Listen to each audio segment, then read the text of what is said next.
ओ रब्बा कोई तो बता दे इश्क होता है क्या। ओ रब्बा कोई तो बता दे इश्क होता है क्या। जैसे मुझे हो गया, जैसे मुझे हो गया, सबको होता है क्या। जैसे मुझे हो गया, सबको होता है क्या। हेलो दोस्तों, मैं जीके यादव स्वागत करता हूं अपना यूट्यूब चैनल साइंस के सफर में। इससे पहले हम साइंस का 5 वीडियो अपलोड कर चुके हैं और ये मेरा पार्ट 6 वीडियो है, ठीक है। और इसमें जैसा कि आप लोग थंबनेल देख लिए होंगे और थंबनेल देखे होंगे कि आज F बराबर R/2 का 4 मंत्र में इलाज होने वाला है। कई मंत्र में? 4 मंत्र में, सीधे आपके दिमाग में, ठीक है। अगर नहीं समझ में आया जैसा वो थंबनेल में लिखा है, नहीं समझ में आया तो पढ़ाना छोड़ दूंगा। सेम बात, इस टॉपिक के बाद हम लोग 4 मंत्र सीखेंगे, ठीक है। तो आइए इस शानदार टॉपिक को जानदार तरीका से स्टार्ट करते हैं। वीडियो पूरा देखिएगा, भागिएगा नहीं। चलिए स्टार्ट करते हैं। हम लोग को आज के टॉपिक में कुछ छोटे छोटे पॉइंट जानना है। उसके बाद हम लोग F बराबर R/2 को प्रूव करेंगे। गोलीय दर्पण की वक्रता त्रिज्या और उसकी फोकस दूरी में क्या संबंध होता है उसको हम लोग देखेंगे। तो आइए पहले इस टॉपिक को हम लोग इस सबको समझते हैं। इसको समझने से पहले हम लोग को क्या कुछ पॉइंट जानना है। जैसे देखिए ध्यान से, हम लोग को जानना है ये इस सब पॉइंट के बारे में अभी हम लिखे हैं, लेकिन आपको समझाया नहीं, अब समझा देते हैं। देखिए अभी हम लोग को 4-5 पॉइंट जानना है। 4-5 पॉइंट। सबसे पहला पॉइंट जानना है हम लोग को ध्रुव के बारे में कि ध्रुव क्या होता है, ठीक है। हालांकि टॉपिक है गोलीय दर्पण से संबंधित विभिन्न पद, छोटे छोटे पद, ठीक है। Related different terms related with spherical mirror, मतलब स्फेरिकल मिरर से संबंधित डिफरेंट टर्म, छोटे छोटे टर्म के बारे में हम लोग को, पद के बारे में जानना है। सबसे पहले हम लोग को ध्रुव के बारे में जानना है कि ध्रुव क्या होता है। उसके बाद ध्रुव के बाद वक्रता केंद्र के बारे में जानना है कि वक्रता केंद्र क्या होता है। उसके बाद हम लोग को प्रधान अक्ष के बारे में जानना है कि प्रधान अक्ष क्या होता है, ठीक है। प्रधान अक्ष क्या होता है। और लास्ट में चौथा, इसमें हम लोग चौथा में जानना है वक्रता केंद्र। किसके बारे में जानना है मेरे भाई? वक्रता केंद्र। और 5वां पॉइंट जानना है फोकस। इतना चीज को आप समझिएगा, उसके बाद हम लोग आगे बढ़ेंगे। पहले इतना टॉपिक को बढ़िया से कवर कर लेना है। इस चैप्टर का मेन टॉपिक है, ठीक है, ये सब पॉइंट। तब आपको आगे का जो बड़ा बड़ा डेरिवेशन है, जो भी चीज है, वो सब आपको ज्यादा समझ में आएगा, ठीक है। और ये सब टॉपिक से 1 नंबरिया भी पूछ लेता है, तो इसको छोड़ना नहीं है, सीख लेना है। चलिए आगे बढ़ते हैं। सबसे पहले हम लोग को ध्रुव के बारे में समझना है कि ध्रुव क्या है। तो देखिए हम एक गोलीय दर्पण बना रहे हैं। हम एक क्या बना रहे हैं? गोलीय दर्पण। देखिए क्या ये गोलीय दर्पण है? नहीं, इसका एक भाग कलई करेंगे। एक भाग क्या करेंगे? कलई करेंगे, तब ये आपका गोलीय दर्पण है। क्या है? गोलीय दर्पण, ठीक है। कमेंट में बताइए कि कौन दर्पण है, कौन दर्पण है, अवतल की उत्तल। अभी चलिए दर्पण से मतलब नहीं है, हालांकि हम आपको बता दे रहे हैं ये अवतल दर्पण है। ये कौन दर्पण है? अवतल दर्पण है। इधर हम एक फोटो बना रहे हैं, ध्यान से देखिएगा।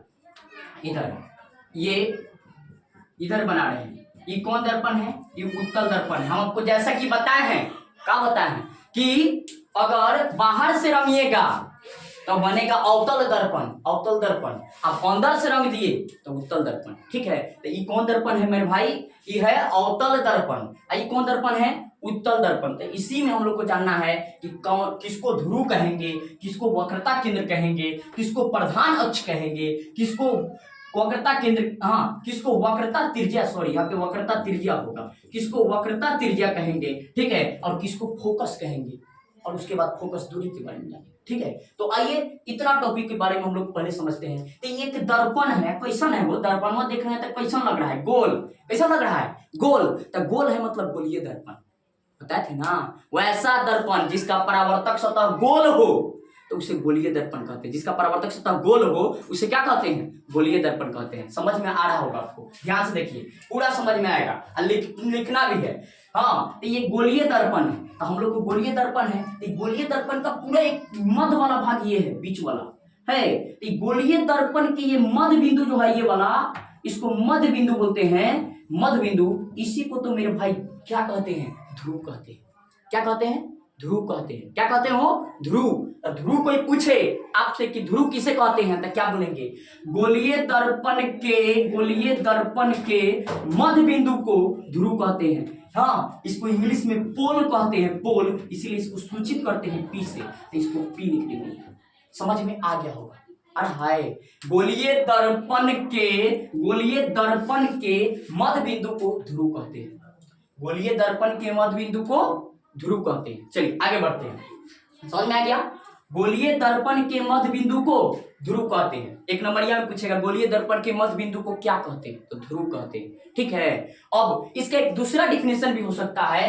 हाँ, तो ध्रुव के बारे में आप समझ गए, यहाँ पे हम लिखे हुए ध्रुव के बारे में। आइए, ध्रुव क्या होता है? गोलीय दर्पण के मध्य बिंदु को ध्रुव कहते हैं, इसे पी से सूचित किया जाता है। नेक्स्ट, दूसरा, गोलीय दर्पण हाँ, गोलीय दर्पण के ज्यामितीय केंद्र को, हाँ, गोलीय दर्पण के ज्यामितीय केंद्र है, गोलीय दर्पण के ज्यामितीय केंद्र को ध्रुव कहते हैं। ठीक है, हालांकि ज्यादा चर्चित ये वाला डिफिनेशन, आप इसको एक बार देख लीजिएगा। ठीक है, कि गोलीय दर्पण के मध्य बिंदु को, यहाँ पे थोड़ा चमक रहा होगा, आप इसको सुनिए। गोलीय दर्पण के मध्य बिंदु को ध्रुव कहते हैं, या दूसरे शब्द में गोलीय दर्पण के ज्यामितीय केंद्र को ध्रुव कहते हैं। समझ में आया? ये वाला जो गोलीय दर्पण हो गया, और गोलीय दर्पण हो गया, तो बीच वाला जो भाग है इसी को तो ध्रुव कहते हैं। समझ में आया?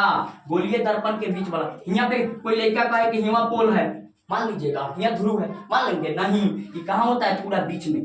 दर्पण हो गया, दर्पण के पूरा बीचवा में यहाँ पे होता है। ठीक है, ये आप समझ गए कि गोलीय दर्पण के मध्य बिंदु को ध्रुव कहते हैं। चलिए, गोलीय दर्पण के मध्य बिंदु को क्या कहते हैं? ध्रुव कहते हैं। अब आगे नेक्स्ट समझिए ध्यान से।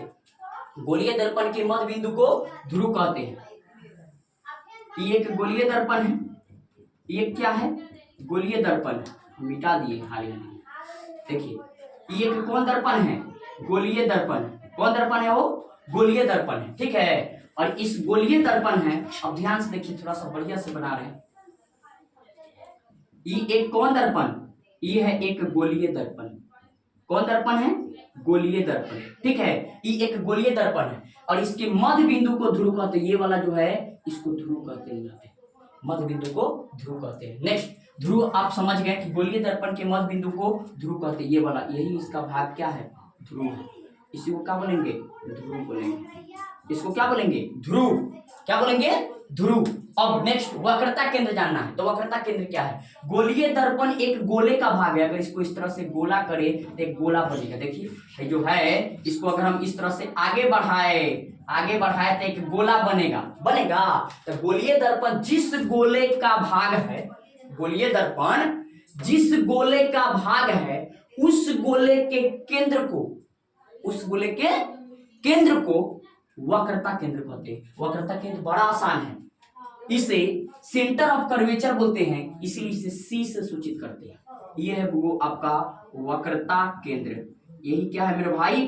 वक्रता केंद्र। तो वक्रता केंद्र समझ गए कि गोलीय दर्पण जिस गोले का भाग है, उस गोले के केंद्र को वक्रता केंद्र कहते हैं। आया समझ में? आया कि नहीं? नहीं आया तो बोलिए, बताइए। कमेंट नहीं करते हैं, कमेंट जरूर कीजिए मेरे वीडियो को, क्या कि कैसा लग रहा है, कहाँ कमी बेस है, बताइए। ठीक है, तब आपका भाई कोशिश करेगा कि उसको दूर करे। ठीक है, गोलीय दर्पण जिस गोले का भाग है, उस गोले के केंद्र को वक्रता केंद्र कहते हैं। इसे सी से सूचित किया जाता है। आप वक्रता केंद्र भी समझ गए, तो वही तो डिफिनेशन लिखे हैं कि गोलीय दर्पण जिस गोले का भाग है, उस गोले के केंद्र को वक्रता केंद्र कहते हैं। गोलीय दर्पण जिस गोले का भाग है, उस गोले के केंद्र को वक्रता केंद्र कहते हैं। इसे सी से सूचित किया जाता है। क्या चीज से? सी से। क्यों सी से? क्योंकि यहाँ पे लिखा गया है सेंटर ऑफ कर्वेचर। तो सेंटर ऑफ कर्वेचर का पहला जो लेटर है वो सी है, इसीलिए इसे सी से डिनोट किया जाता है। क्या चीज से? सी से डिनोट किया जाता है। चलिए, तो ये आप समझ गए कि वक्रता केंद्र क्या होता है। नेक्स्ट, अब हम लोग को पढ़ना है प्रिंसिपल एक्सिस, बोले तो प्रधान अक्ष या मुख्य अक्ष क्या होता है। तो देखिए, प्रधान अक्ष का मुख्य समझना बहुत ईजी है। गोलीय दर्पण के ध्रुव और वक्रता केंद्र, गोलीय दर्पण के ध्रुव और वक्रता केंद्र को मिलाने वाली, इसको सीधा लाइन से हम मिलाएं, यहाँ पे सी है सेंटर ऑफ कर्वेचर, और ये ध्रुव, इसको पूरा सीधा लाइन से मिलाए, इसको मिलाने वाला जो ये लाइनिंग खींच रहे हैं, यही तो क्या है? प्रधान अक्ष। इसी का नाम है प्रधान अक्ष। समझ में आ रहा है? इसी को क्या बोलेंगे? प्रधान अक्ष। तो प्रधान अक्ष कुछ है नहीं, गोलीय दर्पण के ध्रुव और वक्रता केंद्र को मिलाने वाली जो एक सीधी रेखा है, ये वाला रेखा जो हम खींचे हैं, यही है क्या? प्रधान अक्ष। इसको एक और नाम से जानते हैं, क्या? इसका एक और नाम क्या है? मुख्य अक्ष। क्या नाम है? मुख्य अक्ष। इंग्लिश में कहते हैं प्रिंसिपल एक्सिस। ठीक है, तो जो लाइनिंग खींचे हैं ये प्रधान अक्ष है, या इसी को मुख्य अक्ष कहते हैं। आया समझ में? चलिए, तो आ गया, तो अब आगे बढ़ते हैं। पहले एक बार तीनों को दोहराते हैं। गोलीय दर्पण के मध्य बिंदु को ध्रुव कहते हैं, इसे P से सूचित किया जाता है। नेक्स्ट, गोलीय दर्पण जिस गोले का भाग है उस गोले के केंद्र को, ये वाला केंद्र जो आया, केंद्र को वक्रता केंद्र कहते हैं, इसे C से सूचित किया जाता है। नेक्स्ट, गोलीय दर्पण के ध्रुव और वक्रता केंद्र को मिलाने वाली सीधी रेखा को प्रधान अक्ष या मुख्य अक्ष कहते हैं। चलिए तीनों पे बात करते हैं। सबसे पहले गोलीय दर्पण के मध्य बिंदु को ध्रुव कहते हैं, इसे P से सूचित किया जाता है, लिखा हुआ है, आप इसको लिखिएगा। ठीक है। नेक्स्ट, वक्रता केंद्र, गोलीय दर्पण जिस गोले का भाग है उस गोले के केंद्र को वक्रता केंद्र कहते हैं, इसे C से सूचित किया जाता है। नेक्स्ट, आपसे पूछेगा कि वक्रता केंद्र के बाद प्रधान अक्ष, तो गोलीय दर्पण के ध्रुव और वक्रता केंद्र को मिलाने वाली सीधी रेखा को प्रधान अक्ष कहते हैं। क्या कहते हैं? प्रधान अक्ष कहते हैं। ये वाला लाइनिंग को प्रधान अक्ष कहते हैं। आप बोलिएगा भैया सब काम अवतल में कर रहे हैं, सब काम अवतल में कर रहे हैं, ये कौन दर्पण है? अवतल। अवतल में, अवतल को क्या एक और नाम जानते हैं? अवतल दर्पण को देखिएगा, दिख रहा है हो? चलिए, हाँ, तो ये एक अवतल दर्पण है, एक और नाम है, बताइए, बताए थे, बोलिए, भूल गए? इसी को अभिसारी दर्पण कहते हैं। क्या कहते हैं वो? अभिसारी दर्पण। भूल रहे हैं? अभिसारी दर्पण, अभिसारी दर्पण। ठीक है, इसको पूछा भी है मैट्रिक में, ठीक है, कि किस दर्पण को अभिसारी दर्पण कहते हैं, तो बोलेंगे किस दर्पण को अभिसारी दर्पण कहते हैं, तो ये अवतल दर्पण को अभिसारी दर्पण कहते हैं। ठीक है, अभी तक आप मेरा पहले का वीडियो नहीं देखे हैं, पार्ट 1, पार्ट 2, पार्ट 3 और पार्ट 4, पार्ट 5 तक, तो जाके इस वीडियो के ऊपर आई बटन आ रहा है, उस पर क्लिक कीजिए और जाके वीडियो देखिए, उसके बाद ही वीडियो देखिएगा, मजा आ जाएगा। ठीक है, मजा आएगा। ठीक है। नेक्स्ट, तो इतना तक समझ में आ गया होगा। चलिए, आ गया। अब हम लोग को इसमें भी देखते हैं, इसमें बात की बदल जाएगा क्या? ना ना ना, ये होगा गोलीय दर्पण के मध्य बिंदु को, ये वाला मध्य बिंदु है, इसी को ध्रुव कहते हैं। इसी को क्या कहते हैं? इसी को ध्रुव कहते हैं। इसी को क्या बोलते हैं? ध्रुव। गोलीय दर्पण के मध्य बिंदु को ध्रुव कहते हैं। गोलीय दर्पण के मध्य बिंदु को ध्रुव कहते हैं।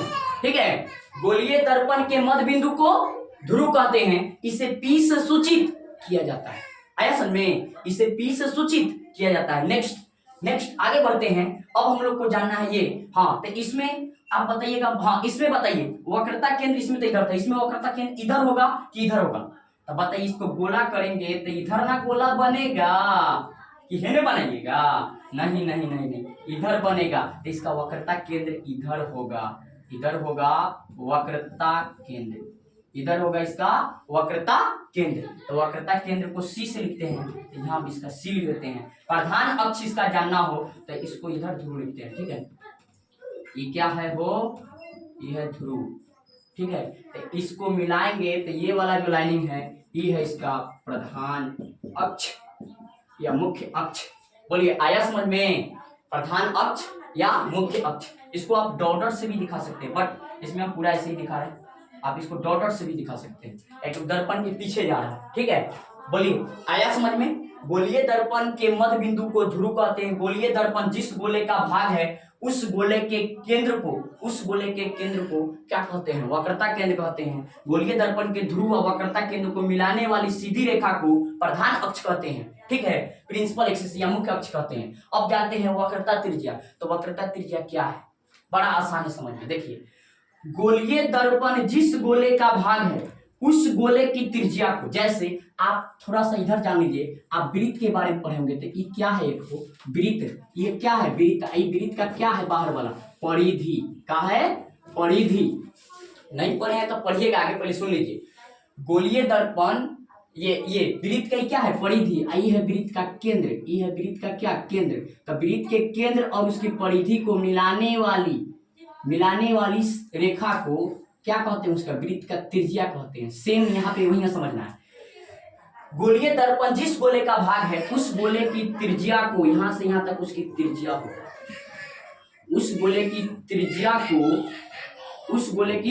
त्रिज्या को वक्रता त्रिज्या कहते हैं और इसे आर से सूचित किया जाता है। क्या चीज से, आर से। तो बताइए वक्रता त्रिज्या कहां से कहां तक, पी से लेके सी तक बोले तो सीपी जो है बराबर आर लिख सकते हैं, सीपी बराबर आर बोले तो सीपी क्या है, वक्रता त्रिज्या। इसमें बताइए इनमें सीपीसी या सीपी, ये भी क्या है, वक्रता त्रिज्या।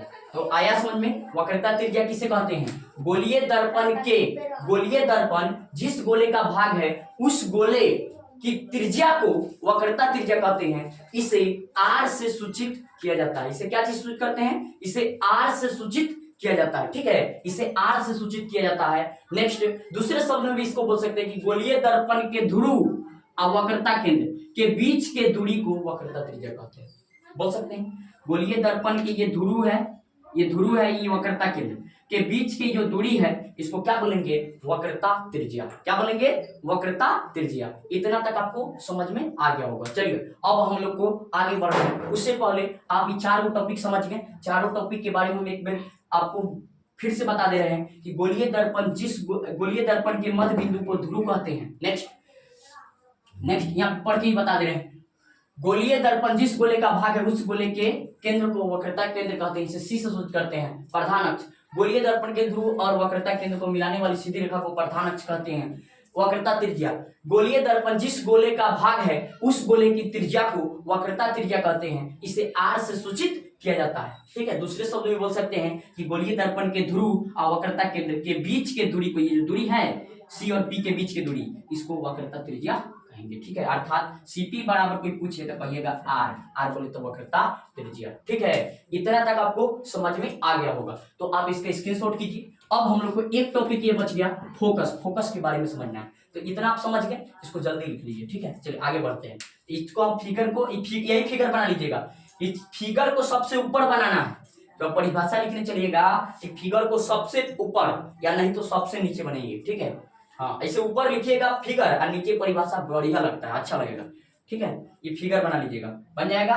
ये डॉट से दिखाए हम, इसको आप दिखा ही सकते हैं, छोड़ भी सकते हैं। चलिए आगे बढ़ते हैं। फिगर बनाने आ जाएगा। हाँ चलिए अब आगे बढ़ते हैं। अब हम लोग को जानना है कि फोकस क्या होता है। फोकस किसके बारे में जानना है, फोकस किसे कहते हैं। देखिए फोकस क्या होता है, फोकस किसे कहते हैं, तो समझिएगा। फोकस, हाँ आपको भी फोकस पर फोकस करना है, फोकस पर विशेष फोकस कीजिएगा तो समझ में आएगा। ठीक है, हाँ चलिए तो फोकस समझने चलते हैं कि फोकस क्या होता है। ये एक दर्पण है, सॉरी ये एक दर्पण है। चलिए दर्पण बना लिए, दर्पण कौन दर्पण है, अवतल दर्पण। अब इसका गोलीय दर्पण के ये ध्रुव मध्य बिंदु है, इसको ध्रुव कहेंगे, पी इधर लिख देते हैं, इसे पी कहेंगे। आगे बढ़ाएं, यहाँ पे वक्रता केंद्र होगा सी। और ठीक है, अब हम लोग को आगे इतना तक समझना है, दोनों में समझना है। इसमें देखिए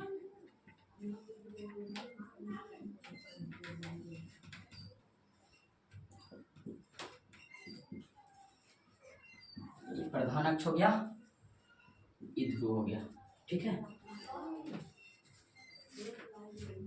चलिए देखिए फिगर थोड़ा सा अच्छा से आप लोग एथी चांद वगैरह का एथी करके बना सकते हैं। चलिए अब हम लोग को समझना है कि फोकस क्या होता है। ठीक है, तो आइए मान लीजिए कोई यहाँ पे कोई इधर से कोई प्रकाश की किरणें आ रही है, किसके समानांतर, ये वाला लाइनिंग को क्या कहेंगे, इसको क्या कहते हैं, प्रधान अक्ष। क्या कहते हैं मेरे भाई, प्रधान अक्ष, इसको बोलते हैं प्रधान अक्ष। प्रधान अक्ष इसके समानांतर मान लीजिए 12th वाले भी इस वीडियो को देखेंगे तो उनको बहुत फायदा करेगा। क्यों, क्योंकि ऑप्टिक्स में सब पॉइंट जानना है। जब आप ऑप्टिक्स पढ़िएगा, ठीक है, ट्वेल्थ क्लास का ऑप्टिक्स सबसे ज्यादा मार्क्स का पूछा जाता है ऑप्टिक्स से, तो जब आप ऑप्टिक्स पढ़िएगा तो ऑप्टिक्स में सबके बारे में जानना है, ठीक है। चलिए, तो ये प्रधान अक्ष है, प्रधान अक्ष के समानांतर कोई प्रकाश की किरणें हम भेज रहे हैं, देखिए इस तरह से भेजे भेजे प्रधान अक्ष के समानांतर आ रही है कोई प्रकाश की किरण। अब ये प्रधान अक्ष के समानांतर आ रही है, तो ये आ रही है प्रकाश की किरणें, तो ये दर्पण पे आई और दर्पण पे आई तो इस ये आने वाली किरण को, आपतित किरण, इस बिंदु को बोलेंगे आपतन बिंदु, और इस पे आपतन बिंदु को हम एक डाल देते हैं क्या, अभिलंब। क्या डालेंगे, अभिलंब। ध्यान से सुनिए, ये हम जो डाल रहे हैं इसका नाम क्या है, अभिलंब। क्या नाम है मेरे भाई, अभिलंब, अभिलंब, इसको अभिलंब कहते हैं। तो ये आपका अभिलंब हो गया, ठीक है, अभिलंब। अब ये मान लीजिए यहाँ से कुछ कोण बना के आया, तो कोण बना के जाएगा भी, तो ये आएगा इधर, इधर से परावर्तित हो गया, यहाँ से इस प्रकार क्या हो गया, परावर्तित हो गया, चला गया इस प्रकार से।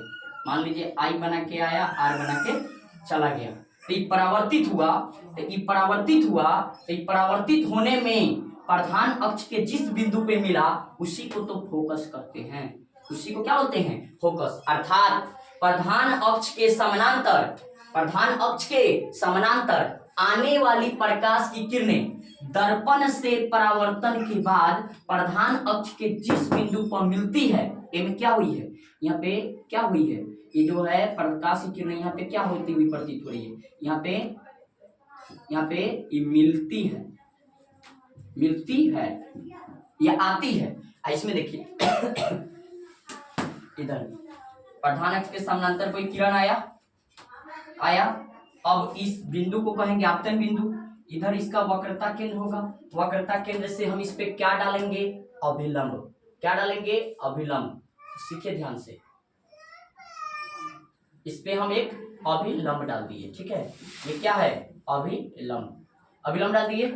अब अभिलंब डाल दिए, अभी भागिए नहीं, अभी तो मेन टॉपिक बाकी है जिसका इंतजार है। आप जिस टॉपिक को देखकर इस वीडियो पर आए हैं वो टॉपिक अभी पढ़ाने वाले हैं, बस इसी टॉपिक के बाद थोड़ा सा इंतजार कीजिए। चलिए, तो युवा अब इसमें बताइए कि इधर आपतन कोण बना के आया तो उधर आ जाएगा, तो नीचे मुड़ेगा कि ऊपर, ऊपर मुड़ जाता है इस तरह से। क्या होगा, ऊपर मुड़ जाएगा, तो ये ऊपर मुड़ गया, ये वाला ये ऊपर मुड़ के चल गया, तो ये जो है, ये जो गया, ये परावर्तित करने गया, तो इसको अगर हम पीछे ले चले तो पीछे ले जाएंगे तो देखेंगे कि ये प्रधान अक्ष के एक निश्चित बिंदु पर आकर आपतित होती हुई क्या हो रही है, प्रतीत हो रही है, ठीक है, पीछे ले जा रहे हैं, ये क्या हो रही है, प्रतीत हो रही है। अर्थात प्रधान अक्ष के इस बिंदु को फोकस कहेंगे, ठीक है, ये बिंदु को क्या बोलेंगे, फोकस, और इसको इसमें बोलेंगे फोकस। इस तरह से एक नहीं, अब जितना किरण भेजिए सब देखिएगा यहाँ पे आती हुई प्रतीत होगी, यहाँ पे आती हुई क्या होगी, प्रतीत। जितना प्रकाश की किरणें, अगर नीचे से भी कोई प्रकाश की किरणें हम इस तरह से भेजते, नीचे से भी अगर कोई प्रधान अक्ष के समानांतर किरण आता, ठीक है, तो इस बिंदु पर आया, इस बिंदु को क्या बोलेंगे, आपतन बिंदु, और आपतन बिंदु पर इधर से क्या डाल देंगे, अभिलंब। क्या डालेंगे, अभिलंब, ठीक है, तो इधर से हम मान लीजिए एक डाल दिए अभिलंब, ठीक है, ये जो डाल रहे हैं इसका नाम क्या है, अभिलंब, तो इसको हम डाल दिए, ये था अभिलंब। अब इधर से चल जाएगा, इधर से मुड़ के चल जाएगा इस तरह से, ठीक है, तो इधर से मुड़ के जाएगा, तो इसको जब आप पीछे ले आइएगा, तो पीछे ले आइएगा तो लगभग ये जो है ना थोड़ा सा इधर हो गया है, ये इधर आके मिल जाएगा, ठीक है, यहाँ पे आके मिल जाएगा। दर्पण ही टेढ़ा बन गया था जिसके कारण ये फिगर आपको उतना अच्छा से नहीं दिख रहा है, ठीक है। चलिए देखिए, तो यहाँ पे आके मिला, यहीं पे आपका होगा फोकस, यहीं पे क्या होगा, फोकस। ये दर्पण टेढ़ा बन गया है इसीलिए इस तरह से हो रहा है, तो यहाँ पे आपका क्या बन गया, फोकस बन गया। तो फोकस आपको समझ में आ रहा है कि प्रधान अक्ष के साथ, तो इसमें क्या हुई है कि इसमें मिलती हुई प्रतीत हुई है, इसमें मिलती हुई प्रतीत हुई है, मिलती हुई क्या हुई है, प्रतीत, इसमें मिलती हुई प्रतीत हुई है, इसमें क्या हो रही है, इसमें मिलती है और उसमें मिलती हुई प्रतीत हुई है, ठीक है, इसमें मिलती है, उसमें मिलती हुई प्रतीत होती है। अर्थात ये जो कौन दर्पण है, यह अवतल दर्पण, ये है अवतल दर्पण, ये अवतल दर्पण है। ये कौन दर्पण है? ये है उत्तल दर्पण, उत्तल दर्पण। तो अवतल दर्पण का जो फोकस है वो पूर्ण रूप से यहाँ पे प्रधान अक्ष के आगे कटा है, तो ये है आपका वास्तविक फोकस। तो अवतल दर्पण का फोकस जो है वह वास्तविक होता है, तो अर्थात इसका जो फोकस है ये वास्तविक है। इसका मुख्य फोकस इधर है दर्पण के आगे, और इसका फोकस दर्पण के पीछे प्रतीत हो रहा है कि दर्पण के पीछे यहाँ फोकस कहीं पे है। ठीक है, तो इसका परिभाषा क्या लिखेंगे? दोनों बोलेंगे, मिलती है और मिलती हुई प्रतीक।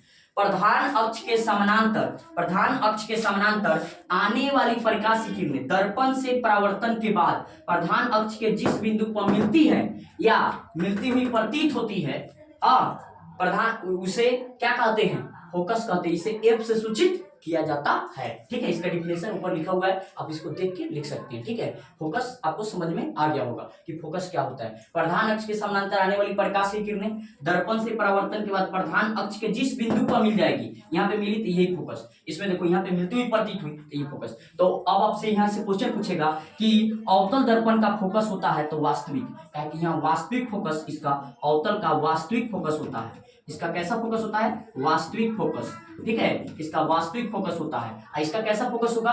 काल्पनिक फोकस। ठीक है, काल्पनिक या आभासी फोकस। ठीक है, काल्पनिक फोकस। पूछेगा किस दर्पण की फोकस, अवतल दर्पण की फोकस होती है तो वास्तविक, और उत्तल दर्पण का फोकस काल्पनिक। क्यों? क्योंकि यहाँ पे बनता हुआ फोकस प्रधान अक्ष पे कटता हुआ प्रतीत हो रहा है, क्योंकि ऊपर चल गया प्रकाश की किरणें। यहाँ पे हम लोग जबरदस्ती पीछे ले गए, प्रतीत कराए तो देखे कि यहाँ पे मिलती हुई प्रतीत हो रही है प्रधान अक्ष पे, अर्थात इसकी फोकस क्या है?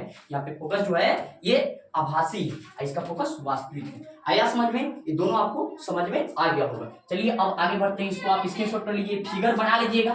ठीक है, और नहीं समझ में आए तो बताइएगा, इस पे नहीं अगर हो तो स्पेशल वीडियो भी हम डाल देंगे। जिस टॉपिक आपको जो नहीं समझ में आए उस चीज टॉपिक के लिए एक स्पेशल वीडियो डाल देंगे। ठीक है, लेकिन आप बताइएगा तब ना कि भैया हमको ये टॉपिक नहीं आया, इस पे आप स्पेशल वीडियो लाइए तो ले आएंगे। हाँ चलिए, बोलिए इतना समझ में आ गया, हम लोग इतना टॉपिक समझ गए। अब एक टॉपिक इसी में है छोटा सा, जिसको हम लोग को जान लेना है। ठीक है, बताइए किस दर्पण की फोकस वास्तविक होती है? अवतल दर्पण। किस दर्पण की फोकस वास्तविक होती है? अवतल दर्पण की। उत्तल दर्पण की फोकस काल्पनिक होती है। तो इसको हम मिटाते हैं।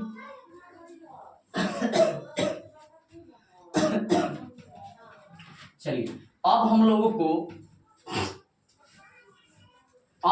को आगे जानना है। क्या क्या जानना है आगे? देखिए फोकस दूरी, इसके बारे में समझना है। फोकस दूरी के बारे में कि फोकस दूरी क्या होता है। चलिए तो फोकस दूरी हम लोग समझ लेते हैं। फोकस आप अभी समझिए, फोकस अभी आप देखिए ये। चलिए अब हम लोग को जानना है फोकस दूरी। फोकस दूरी किसे कहते हैं?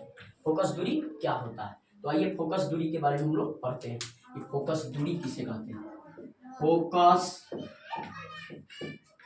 दूरी, फोकस दूरी। ठीक है, फोकस दूरी इंग्लिश या इसी को फोकसांतर कहते हैं। क्या कहते हैं? फोकसांतर। फोकस दूरी का दूसरा नाम फोकसांतर। फोकसांतर, फोकस दूरी का दूसरा नाम फोकसांतर। ठीक है, या इसी को इंग्लिश में फोकल डिस्टेंस क्या बोलते हैं? फोकल लेंथ या फोकल डिस्टेंस। ठीक है, तो फोकल डिस्टेंस बोल रहे हैं, फोकल डिस्टेंस। ठीक है, चलिए तो आ गया होगा समझ में कि फोकस दूरी को ही फोकसांतर भी कहा जाता है, और इसी को फोकस दूरी। इसको ना आप अभी तक फोकस को पढ़े थे, इसको बड़ा कैपिटल एफ से दिखा रहे थे, सूचित कर रहे थे, लेकिन इसको स्मॉल एफ से डिनोट किया जाता है, छोटा एफ से। ठीक है, छोटा एफ याद रखिएगा, छोटा एफ से फोकस दूरी को सूचित किया जाता है। तो इसी टॉपिक में हम लोग समझ लेते हैं कि फोकस दूरी क्या है। देखिए अभी हम आपको फिगर को एक बार और, ताकि सब बात आपको याद हो जाए। ठीक है, मेरा काम है आपको 100% सेटिस्फाई करना। ठीक है, अगर नहीं आप किसी टॉपिक से संतुष्ट हैं तो आप जरूर बोलिए। ठीक है, और निश्चित रूप से इस वीडियो को अपने सभी उस भाई बहन और दोस्त को जरूर शेयर कीजिए जो 10th या 12th का तैयारी कर रहे हैं। ठीक है, हाँ, ताकि उनको भी फायदा हो, वो भी हमसे जुड़े। तो ये एक दर्पण है, बताइए दर्पण कौन दर्पण है? अवतल दर्पण। और यहाँ पे एक दर्पण है, ये बताइए कौन दर्पण है? ये है उत्तल दर्पण। ठीक है, एक अवतल दर्पण एक उत्तल दर्पण। ये हो गया इसका प्रधान अक्ष, यहाँ पे ध्रुव होगा, यहाँ वक्रता केंद्र होगा, और बीच में यहाँ पे कहीं फोकस होगा। ठीक है। इसमें भी ई वाला हो गया ध्रुव, यहाँ पे मान लीजिए वक्रता केंद्र और बीच में यहाँ पे कहीं फोकस। आया समझ में, ये फोकस है। अब हम लोग को समझना है कि फोकस दूरी किसे कहते हैं। तो टी को क्या कहते हैं ध्रुव, एफ को क्या कहते हैं फोकस, अर्थात ध्रुव और फोकस, ध्रुव और फोकस यहाँ से यहाँ तक देखिए, ध्रुव और फोकस के बीच के दूरी को ही तो फोकस दूरी कहते हैं, फोकस दूरी कहते हैं। इसी को तो यहाँ से यहाँ तक को फोकस दूरी कहते हैं। इसे छोटा एफ से सूचित किया जाता है। इसे क्या चीज से सूचित करते हैं, छोटा एफ से सूचित करते हैं। यही तो फोकस दूरी है। आया समझ में कि फोकस दूरी किसे कहते हैं। तो ध्रुव और फोकस के बीच की दूरी कितना दूरी है, इसी को कहेंगे फोकस दूरी। और हाँ, तो अब आप बताइए कहीं पे पीएफ लिखल हो, पीएफ, तो पीएफ के जगह पर आप क्या लिख सकते हैं, छोटा एफ। पीएफ बने तक का ध्रुव और फोकस के बीच की दूरी को फोकस दूरी कहते हैं, छोटा एफ। और कहीं पे सीएफ लिखल मिल जाए तो सीएफ को आपके पता है कि ध्रुव और वक्रता केंद्र के बीच की दूरी को यहाँ तक को वक्रता त्रिज्या कहते हैं। बोलिए आर है कि नहीं समझ में, सी मतलब आर, ठीक है। तो इतना समझिएगा कि इतना को वक्रता त्रिज्या कहेंगे, आप ध्रुव और फोकस के बीच की दूरी को फोकस दूरी कहेंगे।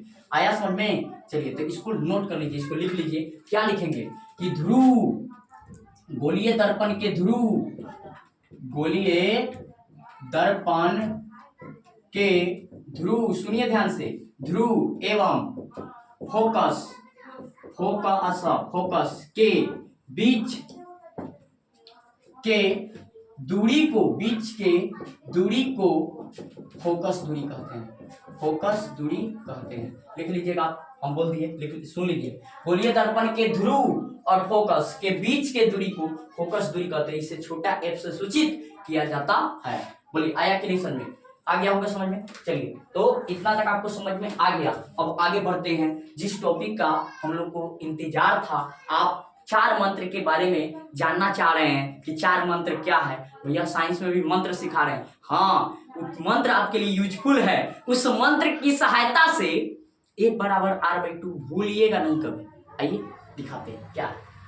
चलिए तो इसको आप कंप्लीट कर लीजिए, पहले कर लिए। चलिए तो आगे बढ़ते हैं। आइए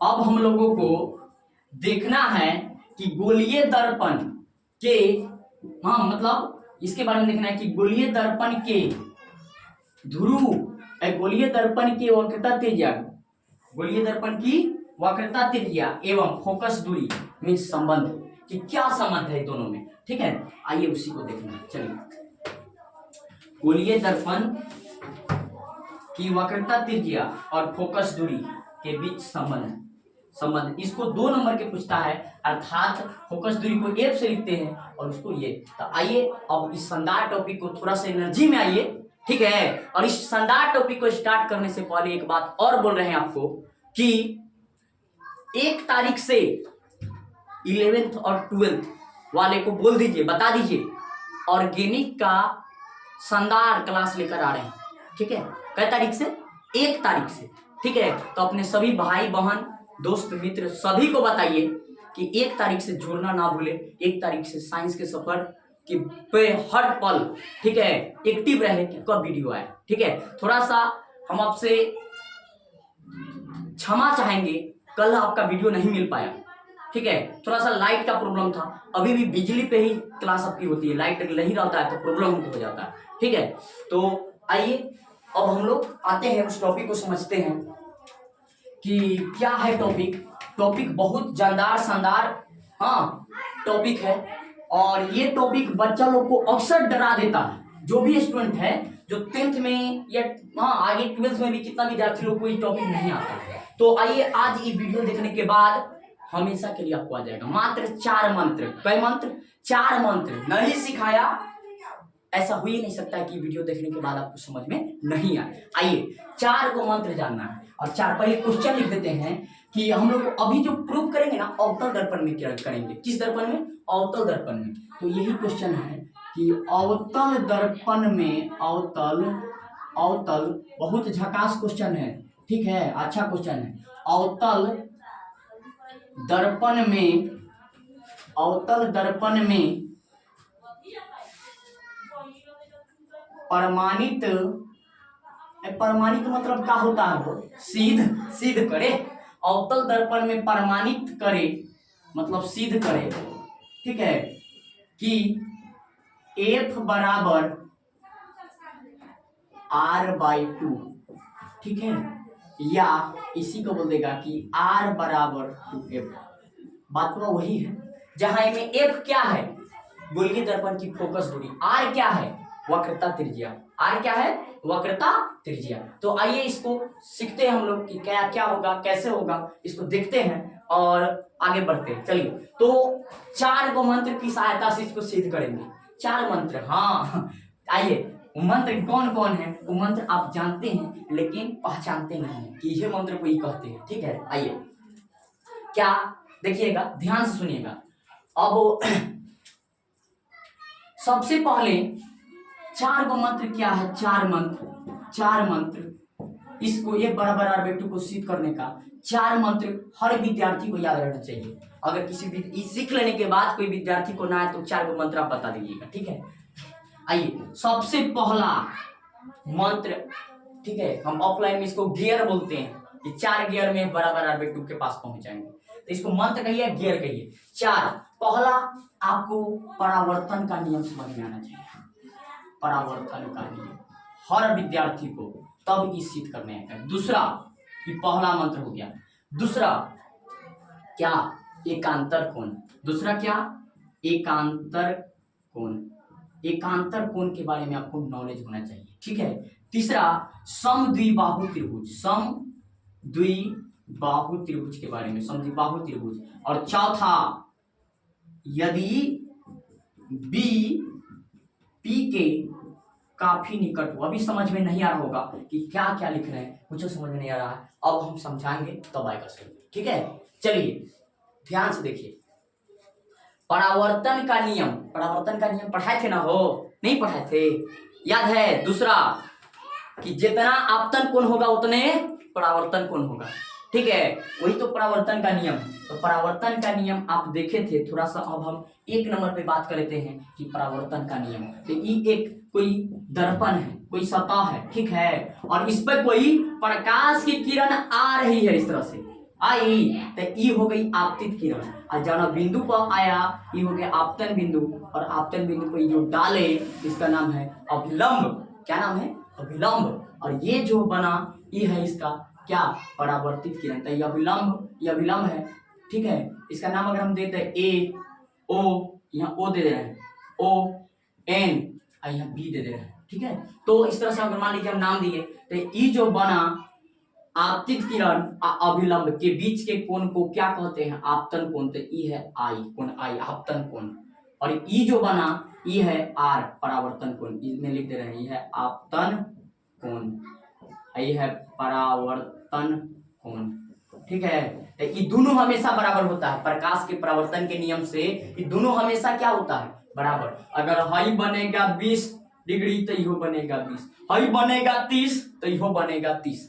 दोनों आपस में क्या होता है? बराबर होता है, ठीक है। तो यहाँ पे कोण आई जो है वो हमेशा कोण आर के बराबर होता है। लेकिन आप एंगा लिखे हैं तो हम जब हम लिखे हैं तो आपको ज्यादा समझ में आ रहा होगा, लेकिन इनके भाषा में कैसे लिखेंगे? देखिए, भाषा में ऐसे लिखेंगे। अब कोण का नाम लिखना रहता ना, उसको हमेशा बीच में लिखते हैं। जब ना कोण का चर्चा करते हैं उसको कहाँ लिखते हैं? बीच में। जैसे यहाँ मान लीजिए ये एक चतुर्भुज है, ए बी सी और डी, कोई चतुर्भुज है, ठीक है। तो इस मान लीजिए हमको कोण ए का नाम लिखना है, तो ए कहाँ रहेगा? बीच में।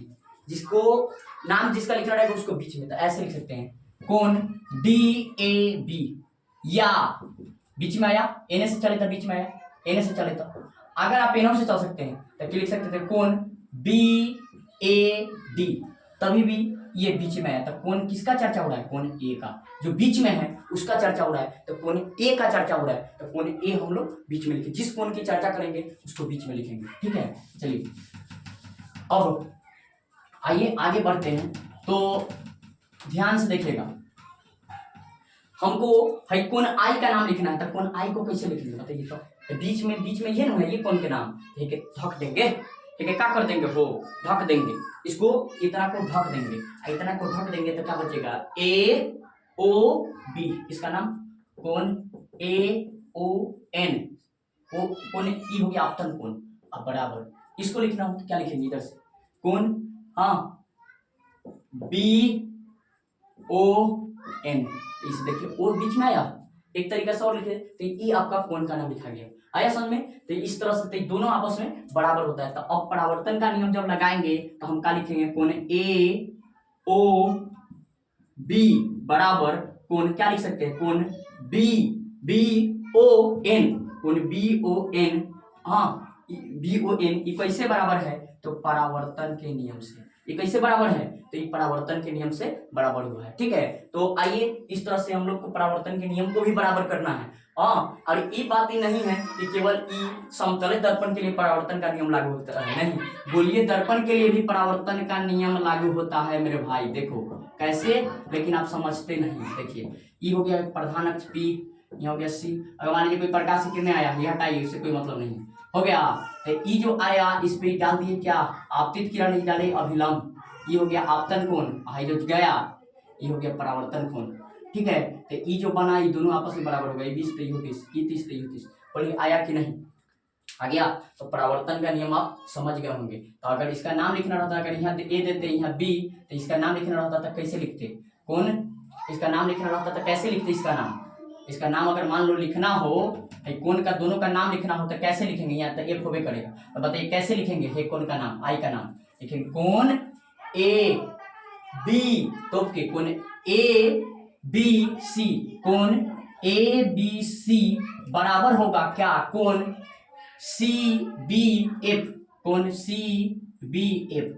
देखिए जिस कोण का नाम लिखना था बीच में आया, बी ही ना है दोनों पे, ये बीच में आया, तो ये कैसे बराबर हुआ है, तो ये बोलेंगे परावर्तन के नियम से। ये काहे बराबर किए हैं, तो परावर्तन के नियम से। यह पहले का मंत्र है, बोले ये समझ में आया कि नहीं। अब दूसरे का मंत्र के बारे में जानते हैं, ये दूसरे का मंत्र क्या है। आप समझ गए कि पहले का मंत्र क्या लगाने वाले हैं भैया, पहला लगाएंगे परावर्तन के नियम, पहला क्या लगाएंगे मेरे भाई, परावर्तन का नियम। अब दूसरी का लगाएंगे एकांतर कोण, एकांतर, एक के अंतर पे बने कोण को एकांतर कोण कहते हैं।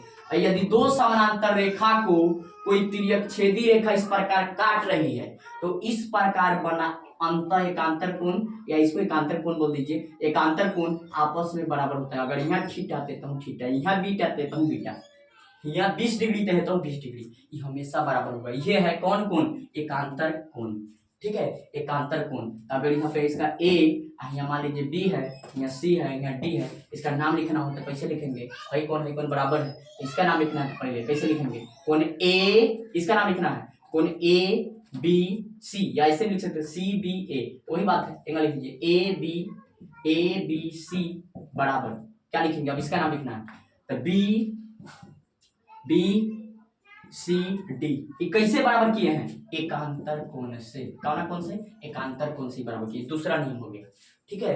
कैसे, अगर यहाँ 20 बनेगा देता हूँ 20, ये हमेशा बराबर होगा। तो जिस कोण का नाम लिखना है उसको कहाँ लिखते हैं, बीच में, तो इसका नाम लिखना है तो कैसे लिखेंगे, कोण ए बी, इस तरह से भी लिख सकते हैं सी बी ए, तो लिख सकते हो कोई दिक्कत नहीं है, लेकिन किनारों से लिखेगा तब बी बीचे में होता है, ठीक है। इस कोण के लिए इस तरह से किनारों से लिखे था, सी बीच में आना चाहिए था, सी बीच में, इधर से लिखे इधर से, तो ये हो गया एकांतर कोण। बोलिए आया कि नहीं समझ में आया, चलिए तो अब आगे बढ़ते हैं। ये एकांतर कोण हम दूसरा नियम लगाएंगे, किसका, एकांतर कोण का। चलिए अब एकांतर कोण भी आप समझ गए, दो मंत्र अभी तक समझ गए, नहीं समझ में आ रहा है थोड़ा सा वीडियो को पीछे करके फिर देखिए, निश्चित रूप से आएगा, काहे नहीं आएगा, वो नहीं आएगा। चलिए देखिए नेक्स्ट, अब हम लोग को जानना है क्या, अब हम लोग को चौथा तीसरा मंत्र के बारे में जानना है। तीसरा क्या है, तो तीसरा जो जानना है वो है समद्विबाहु त्रिभुज।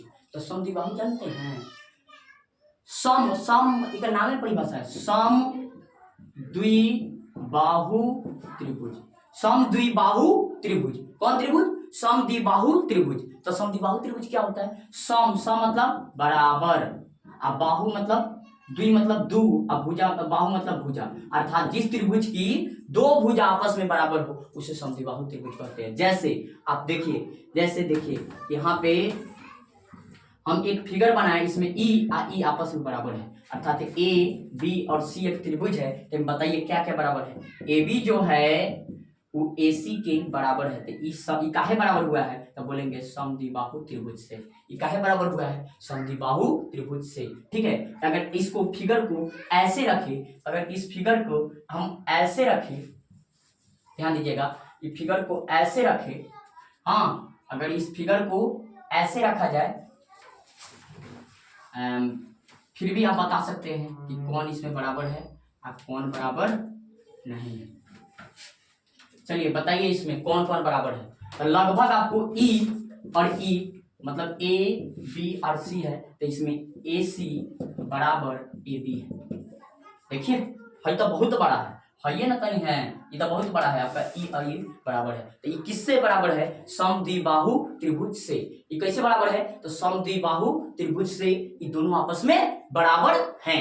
ठीक है, तो समद्विबाहु त्रिभुज भी आप समझ गए। चलिए आगे बढ़ते हैं। समद्विबाहु त्रिभुज के बाद लास्ट यदि BP के काफी निकट हो तो, अब इतना के हम लोग टॉपिके में समझ लेंगे। और 4 मंत्र यही BP के काफी निकट हो तो, हाँ, ये 4 मंत्र लगाइए और ये टॉपिक समझ लीजिए। 4 इसको भी बता देते हैं, पहले बता देंगे तो आप सिद्ध कीजिएगा, हम केवल आपको रास्ता बताएंगे, आपसे सिद्ध हो जाएगा। ठीक है, आइए। तो BP के काफी निकट हो तो, जैसे मान लो यहाँ पे कोई P बिंदु है। ठीक है, इससे ऊपर यहाँ पे, हाँ, यहाँ पे कोई B बिंदु है।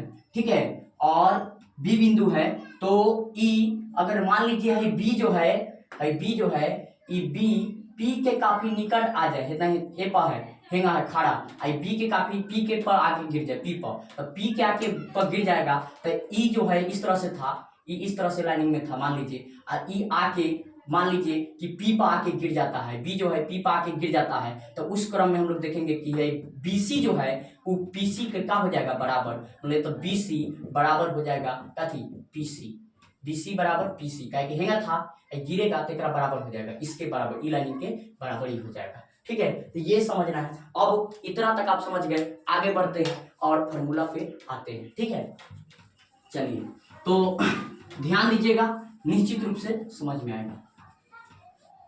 चलिए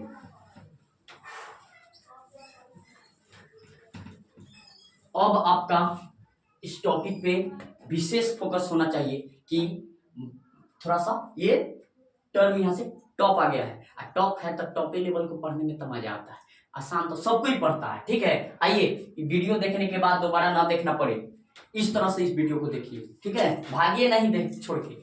आइए पढ़ना है, अवतल दर्पण में प्रमाणित करें कि 1 बराबर r/2, तो कौन दर्पण बनाएंगे भाई, अवतल दर्पण। ऐसे 1 बराबर r/2 सत्य है, तो अवतल उत्तल दोनों दर्पण के लिए पूछता है क्वेश्चन कि 1 बराबर r/2 सत्य है, तो अवतल दर्पण के लिए और उत्तल दर्पण के लिए, दोनों के लिए सत्य है। इस वीडियो पर ज्यादा से ज्यादा व्यू जाएगा तब हम सेपरेट उत्तल दर्पण में इसको प्रूव करके एक वीडियो डाल देंगे। ठीक है, इस वीडियो पे ज्यादा से ज्यादा आप कोशिश कीजिए कि इसको शेयर करें। ठीक है, चलिए अब आइए, अब इस अगर 5 दिन के अंदर में ही इसका 5 दिन के अंदर में अगर 500 व्यूज पार कर गया, 500 व्यूज प्लस पार कर गया, 500 पार कर गया व्यूज 5 दिन के अंदर में, तो छठा दिन हम उत्तल वाला सिद्ध करके वीडियो डाल देंगे। ठीक है, हाँ चलिए तो आइए अब इसको प्रूव करते हैं हम लोग। तो उससे पहले हाँ क्या है, अवतल दर्पण में प्रमाण करते हैं। एक हम लोग को कौन दर्पण बनाना होगा भाई, अवतल दर्पण। तो अवतल दर्पण आइए बना लेते हैं। ठीक है, फिगर को बढ़िया समझिएगा, सिद्ध हो जाएगा जल्दी। ठीक है, तो आइए एक फिगर पहले देख लेते हैं, ये वाला, ये एक अवतल दर्पण है, अच्छा से फिगर बना लेते हैं। ये एक कौन दर्पण है, अवतल दर्पण। ये कौन दर्पण है, अवतल दर्पण। ठीक है, ये एक अवतल दर्पण को हम बना लिए। ठीक है, अब इस अवतल दर्पण में कुछ हम लोग को काम करना है जिसको जान लेना बहुत जरूरी है। तो आइए इस अवतल दर्पण में सबसे पहले ये है इसका ध्रुव, यहाँ पे ये जो है इसका क्या है, ध्रुव, और ध्रुव से एक लाइनिंग इस तरह से ले जा रहे हैं, इसको क्या बोलेंगे बताइए आप, इसको बोलेंगे प्रधान अक्ष। क्या बोलेंगे, प्रधान अक्ष। यहाँ पे वक्रता केंद्री दोनों को मिलाए इस लाइनिंग को क्या बोलेंगे, प्रधान अक्ष। क्या बोलेंगे मेरे भाई, प्रधान अक्ष। ठीक है, प्रधान अक्ष। प्रधान अक्ष। तो प्रधान अक्ष के बारे में आप समझ गए। अब हम लोग को यहाँ पे इसका क्या होगा, फोकस, बीच में दोनों के बीच में क्या होगा, फोकस। अब एक प्रकाश ये दर्पण है, ये दर्पण का नाम दे देंगे, मान लेंगे, माना कि Mn एक क्या है, Mn एक क्या है, Mn एक अवतल दर्पण है। Mn मतलब क्या है, एक अवतल दर्पण। तो इसका नाम दे देंगे, माना कि Mn एक अवतल दर्पण है। कौन दर्पण है, अवतल दर्पण है, जिसका ध्रुव P, मानने वाला काम 2-4 लाइन कीजिएगा तब आपको ज्यादा समझ में आएगा, तब आपको एग्जामिनर नंबर देगा। ऐसे अभी आप फिगर पहले समझ लीजिए। तो ये Mn एक अवतल दर्पण है जिसका ध्रुव P, वक्रता केंद्र C और फोकस F है। ये भी एक किरण को हम इस पे भेज रहे हैं, एक किरण प्रधान अक्ष से समानांतर भेज रहे हैं। देखिए, तो ये एक प्रधान अक्ष के समानांतर कोई किरण आ रही है, इस किरण का नाम क्या है, ए, और यहाँ पे हम बी लिख दे रहे हैं। तो ए बी कोई एक किरण है जो प्रधान अक्ष के समानांतर आ रही है। तो इस बिंदु पर क्या डालेगा, ये आपतन बिंदु हो गया, और इस आपतन बिंदु पर हम क्या डालेंगे, वक्रता केंद्र से अभिलंब डालते हैं, ठीक है, वक्रता केंद्र से। तो ई अभिलंब जो है, अभिलंब ये कितना डिग्री पर होता है, 90 डिग्री से पर, कितना डिग्री पर, 90 डिग्री पर। हाँ, ये 90 डिग्री पे हम इस पे अभिलंब को डाल दिए, ठीक है। तो ये अभिलंब डाल दिए, ठीक है, अभिलंब क्या किए, डाल दिए। अब ये जितना डिग्री का कोण बनाकर यहाँ पे ये आपतन कोण बना लिया, अभिलंब है ये, ठीक है। यहाँ पे एन नहीं लिखा तो इसका मतलब ये अभिलंब नहीं है, अभिलंब है, ठीक है। तो जितना डिग्री के आपतित किरण और अभिलंब के बीच के कोण को आपतन कोण कहते हैं। जितना डिग्री का आपतन कोण बना के उतने डिग्री के परावर्तन कोण बनाकर चली जाएगी, इधर से नीचे से, इधर से, तो ये इस तरह से चली जाएगी, ठीक है। तो ये जो गया, ये वाला हुआ क्या, इसको आर लिख लेते हैं, ठीक है। तो ये जो गया, ये है आपका कौन, ये है फोकस, ये क्या है, फोकस, ये क्या है, फोकस, ठीक है। और ये डिस्टेंस और ये डिस्टेंस आपस में बराबर होता है। थोड़ा सा फिगर को आप मेंशन कर लीजिएगा, ये वाला दूरी और ये वाला दूरी दोनों आपस में हमेशा क्या होता है, बराबर होता है। थोड़ा सा और इधर से ले जाएंगे तो ज्यादा समझ में आएगा आपको। देखिएगा ध्यान से, यहां से लगभग, ठीक है। चलिए, तो अब आपको समझ में आ रहा होगा, यहाँ पे इसका फोकस हो गया। तो ई जो है गया, ई गया क्या, आर, ये हो गया फोकस दूरी। तो ये फोकस हो गया यहाँ तक। अब यहाँ तक आप समझ गए, यहाँ से बताइए फोकस से लेके दूरी तक की दूरी को, अब ए में इतना तक आप समझ गए।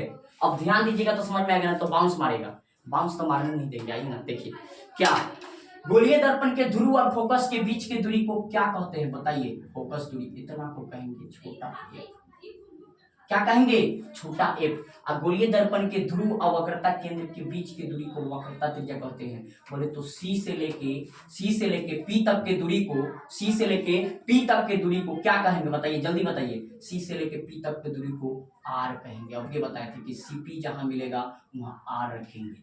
बोलिए, इतना तक आप समझ गए तो ये फिगर आप समझ गए। अब आप प्रूफ कर सकते हैं, ठीक है। तो 4 गियर लगाइए और प्रूफ करके दिखाइए। 4 गो गियर क्या, तो आइए पहला गियर आप क्या बोले हैं कि भैया परावर्तन का नियम लगाएंगे। किसका नियम, परावर्तन का नियम। तो परावर्तन का नियम आप पहले लगा लीजिए। चलिए, तो परावर्तन का नियम लगाने चलते हैं। तो परावर्तन के नियम के लिए इस कोण का नाम लिखना होगा, इस कोण का नाम लिखना होगा। तो आइए लिखते हैं पहले क्या, कोण ए, इसका नाम लिखते हैं, आई का नाम लिखते हैं, कोण ए बी सी। हाँ, कोण ए बी सी बराबर क्या होगा, इस कोण का नाम लिखो, कोण सी बी एफ। हाँ, कोण सी बी एफ कैसे बराबर किए, तो बोलेंगे परावर्तन के नियम से।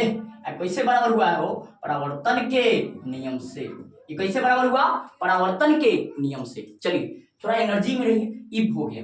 अब इतना तक ये समझ में आया। अब इतना तक आ गया, इसको आप मने मने कह सकते हैं फर्स्ट समीकरण। क्या कह सकते हैं कि फर्स्ट समीकरण। नेक्स्ट दूसरा। अब आगे बढ़ते हैं। तो अब हम लोग को पहला हम आपको बताए हैं कि पहले लगाइएगा परावर्तन के नियम, दूसरा लगाइएगा एकांतर कोण, तीसरा लगाइएगा क्या, समद्विबाहु त्रिभुज, और चौथा लगाइएगा यदि बी पी के निकट हो। बस ये याद ना है तो ये हम लगा लिए, अभी लगाना। कोई भैया कैसे लगाए एकांतर कोण वाला? तो देखो भाई ए बी एक किरण है समानांतर।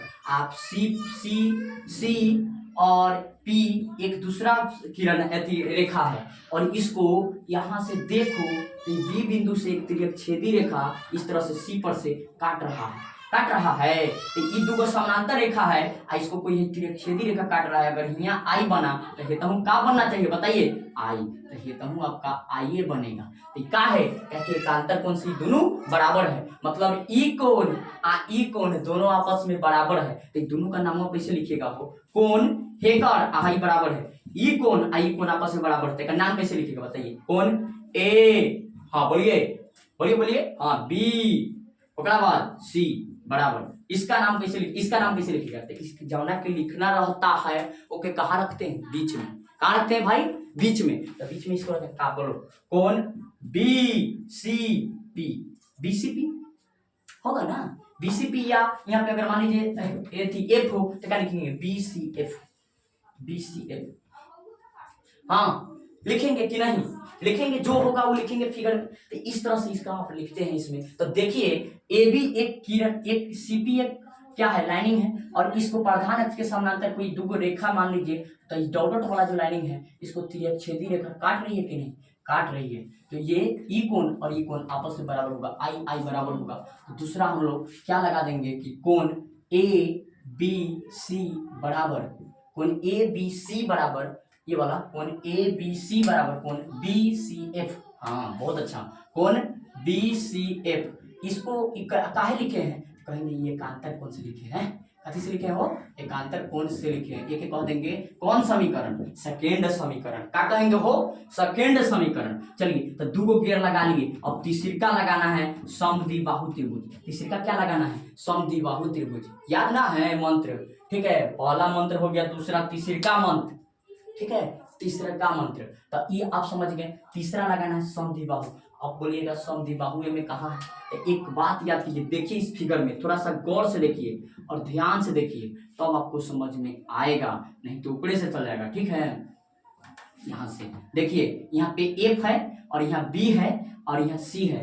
तो ई भुजा आपस में बराबर है। देखिए ध्यान से, हाँ आपके समझ में आ रहा है? ई और ई मतलब बोले तो यहाँ पे सी बी एफ एक कौन त्रिभुज है? सी बी एफ एक समद्विबाहु त्रिभुज है। तो समद्विबाहु त्रिभुज की दो भुजा आपस में बराबर होती है। तो इस त्रिभुज की कौन कौन भुजा बराबर है? तो सी एफ और बी एफ आपस में बराबर है। सी एफ और बी एफ दोनों आपस में क्या है? बराबर है। फिगर में थोड़ा सा नाप के बनाया जाएगा जब फिगर को, तो 100% आपको दिखेगा कि दोनों आपस में बराबर है। ठीक है, ऐसे एग्जामिनर आपको नापने नहीं आएगा कि यहाँ कितना है, आप थोड़ा सा अपना आंकड़ा से सही बना दीजिएगा। तो ये दोनों आपस में क्या है? बराबर है। तो इस समद्विबाहु त्रिभुज से ही क्या हो गया? बराबर। तो अब पहले इतना हो गया भाई, इतना हुआ ना, तो यहाँ पे क्या लिखेंगे? एगो और बात लिख देंगे यहाँ, समीकरण एक तथा दूसरे। अब एगो बात जानिए, मैथ में पढ़े होंगे का? मैथ में पढ़े हैं ना? हाँ, क्या पढ़े हैं? तुलनात्मक विधि समीकरण में कि यदि दो को बराबर हो, दो चीज का LHS LHS RHS x बराबर y हो और x बराबर z हो, तो ये दोनों बराबर, तो दोनों बराबर हो तो ये दोनों चल जाएगा घूमने, हाथ पर हाथ जोड़ा के तारों के शहर में निकल गए, दोनों घूमने चल गया। कहेगा कि दोनों आपस में बराबर हो जाओ, तो यहाँ पे हो जाएगा y बराबर z। y बराबर क्या हो जाएगा? z। जो किसी समीकरण का LHS आपस में बराबर हो तो RHS अपने आप बराबर हो जाता है, या RHS बराबर हो तो LHS अपने आप बराबर हो जाता है। ठीक है, तो दोनों आपस में क्या हो गया? बराबर। ये दोनों आपस में क्या हो गया? बराबर। तो इस तरह से ये आप समझ गए कि दोनों आपस में बराबर हो गया। तो अब इस समीकरण में देखिए LHS आपस में क्या है? बराबर। तो कान्हा पर हाथ जोड़ा के निकल जाएगा कहाँ? तारों के शहर में चल गया घूमने। तो चल गया तो हिकनी के कहेगा कि तोनी सुख चैन से रहो आपस में बराबरी करके, तो रहो। हिकनी चल गया घूमने, हिकनी कहेगा कि अभी बराबर हो जाएगा। सी बी एफ बराबर का होगा? B C F. ये कैसे बराबर किए हैं? तो समीकरण एक तथा दो में तुलना किए। ठीक है, तो ये हो गया। अब आइए तीसरी का गियर समद्विबाहु त्रिभुज लगाइए। एक गियर और है और आपका प्रूफ हो जाएगा। बड़ा आसान है वो।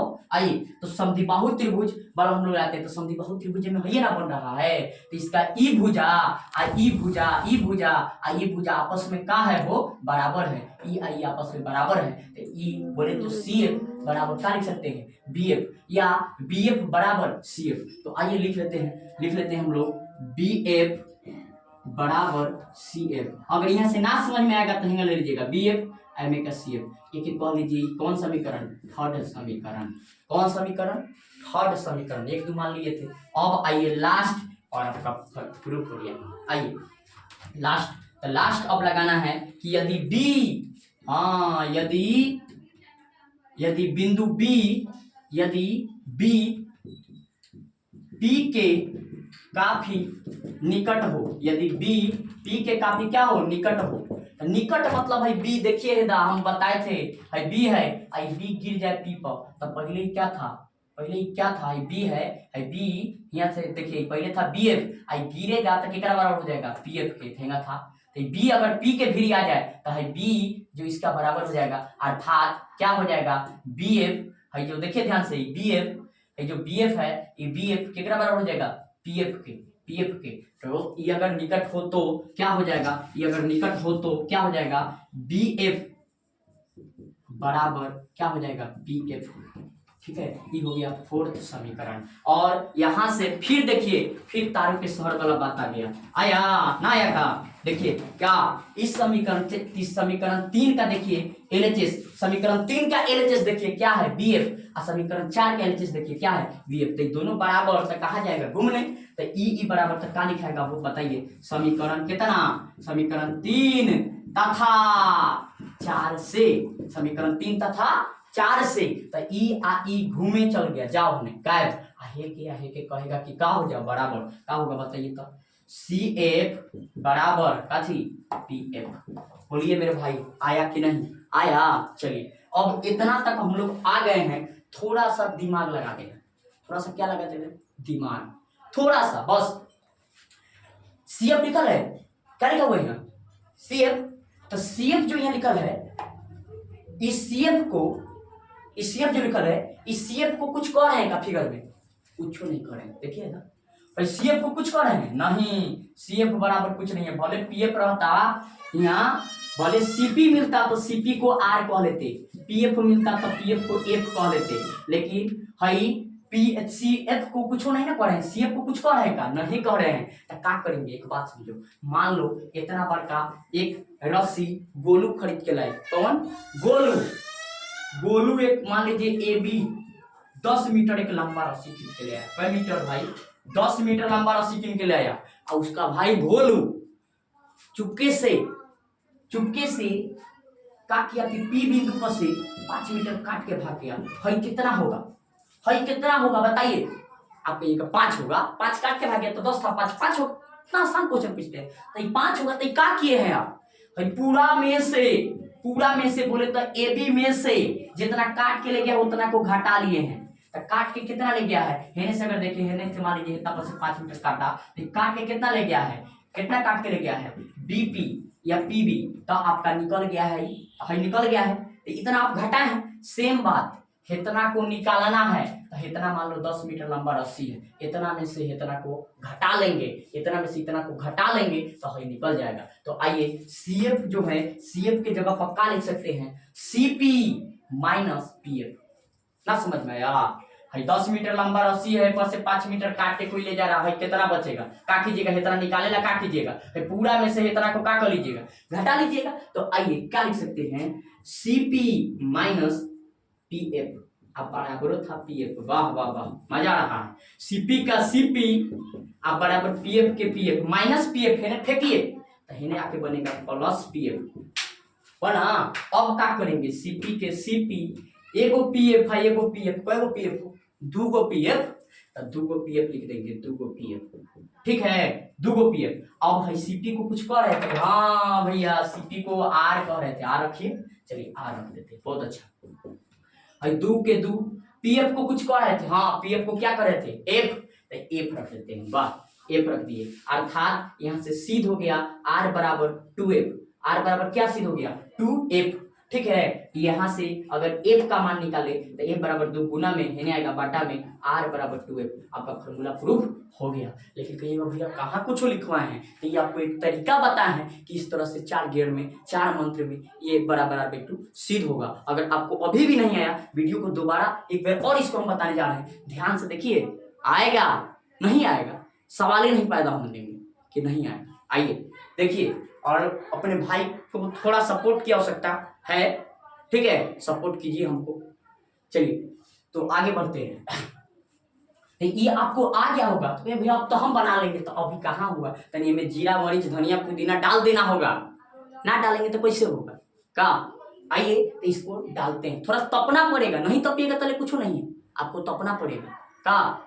हाँ, अगर कहा गया है कि अगर आपको सोना बनना है तो सोना नहीं होगा, मेहनत करना पड़ेगा, ठीक है। चलिए आगे बढ़ते हैं।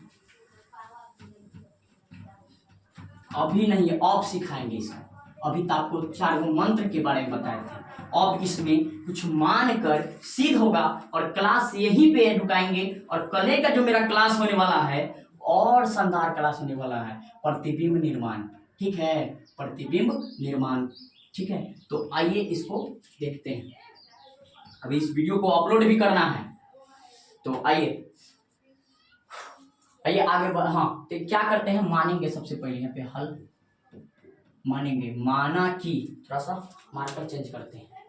आइए, माना कि मना लिया कि माना कि हाँ एमएन एक अवतल दर्पण है। मानिए देख के फिगर में से, फिजिक्स कहता है फिगर देखिए, परिभाषा लिखिए, रटिए ना, न तो रटते रह जाइएगा। माना कि एमएन एक अवतल दर्पण है। माना कि एमएन एक अवतल दर्पण है। माना कि एमएन एक अवतल दर्पण है जिसका ध्रुव P कोमा वक्रता केंद्र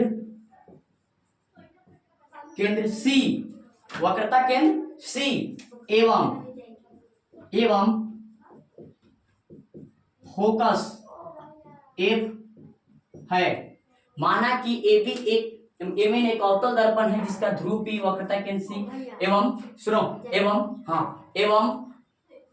फोकस F है। AB एक क्या बोलेंगे वो, AB एक आपतित किरण है, लिखेंगे फिगर में से देख के। AB एक आपतित किरण है, नहीं लिखिएगा तो ये परिभाषा पर 1 नंबर काट सकता है। AB एक आपतित किरण है, AB एक आपतित किरण है जो दर्पण से परावर्तन के बाद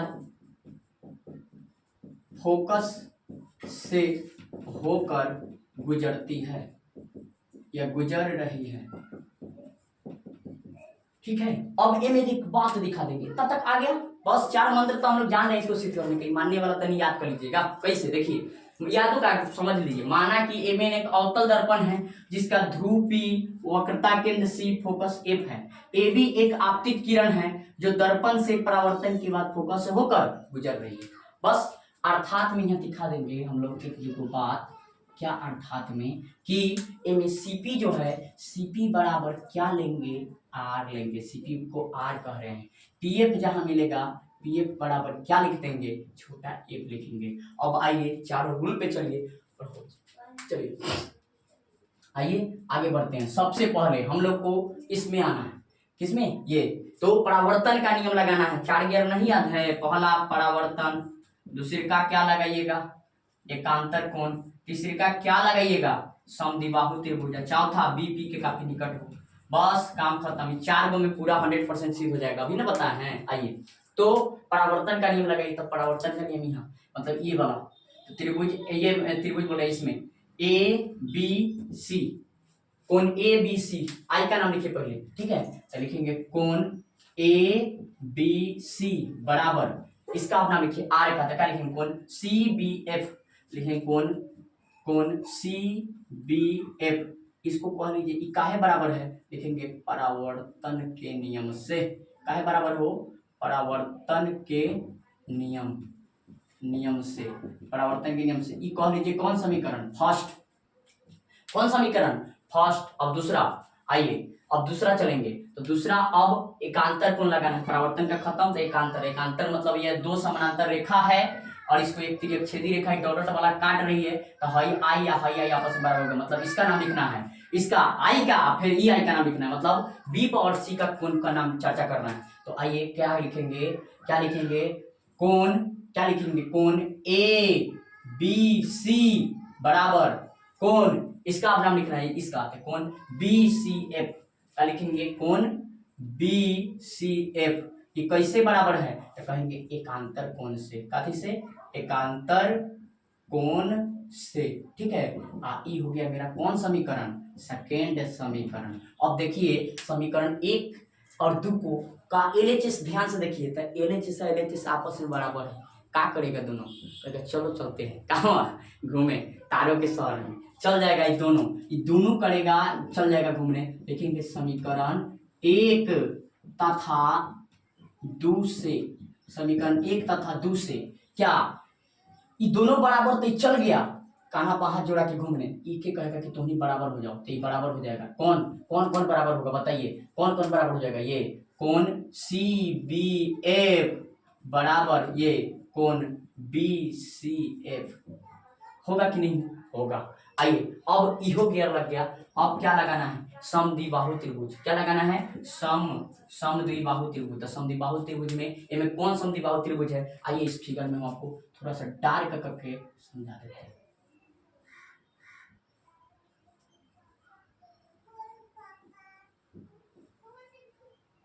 दिख रहा है, ये आपका एक समद्विबाहु त्रिभुज है, क्या सीबीएफ, सीबीएफ कौन त्रिभुज है, समद्विबाहु त्रिभुज है, जिसकी दो भुज आपस में बराबर है, ठीक है। तो आइए अब हम लोग इस त्रिभुज में देखते हैं, तो इस त्रिभुज में आ जाते हैं, किस त्रिभुज में, अब ये या डायरेक्ट लिख देते हैं, डायरेक्ट लिखिएगा अच्छा रहेगा, दिखाने की कोई आवश्यकता नहीं है। चलिए क्या, तो इस त्रिभुज में ई भुज आई भुज आपस में बराबर है, तो अब आइए इसमें या लिख लीजिए कि त्रिभुज समद्विबाहु त्रिभुज,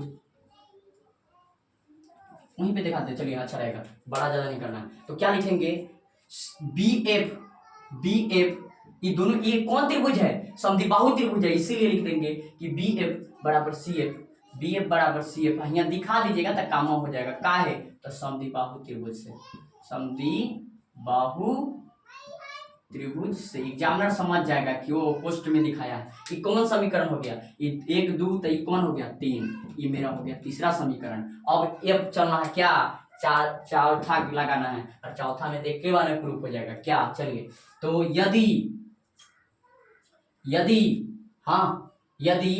ये वाला, यदि बी पी के, यदि बिंदु बी पी के काफी क्या हो, निकट